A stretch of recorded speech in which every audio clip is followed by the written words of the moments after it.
Go bed and sleep more time. Will think.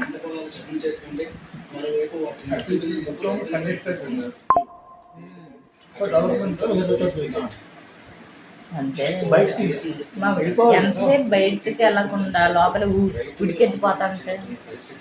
మరోవైపు వ్యవసాయ భూముల సేకరణతో పర్యావరణానికి తీరని నష్టం కలగబోతోందంటే పర్యావరణవేత్తలు ఆందోళన చెందుతున్నారు. ఇలాంటి ఎన్నో వివాదాలు అక్కడ ముసురుకున్నాయి.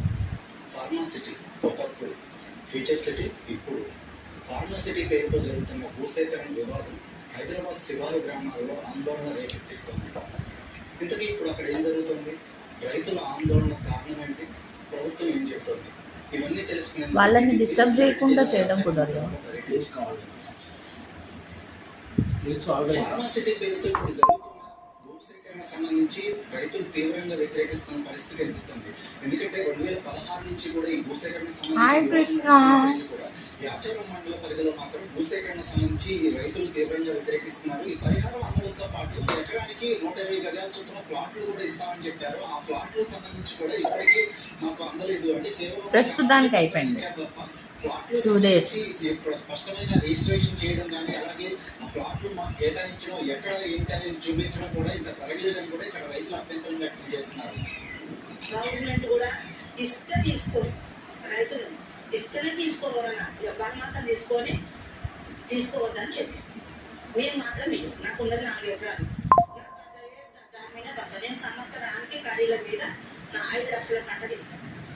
పొట్లకాయ, కాకరకాయ, సొర. అదేదో మరి వాళ్ళకి వేరే చోట బయట ₹1 పెట్టనట్టు ₹1 పైన అవుతుంది అది.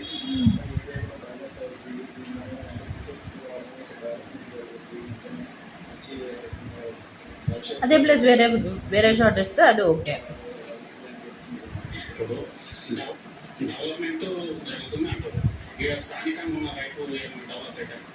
మాకు ఇది డెవలప్ అయితే ఏంటి అయిపోయింది. ఇక్కడ 100 గంటలు కట్టుకుంటే ఫ్యూచర్ సిటీ కట్టుకుంటే మాకేం అవసరం, మాకేమైనా వస్తుంది. ఇప్పుడు మేము అభివృద్ధికి సహకరించాలంటారు.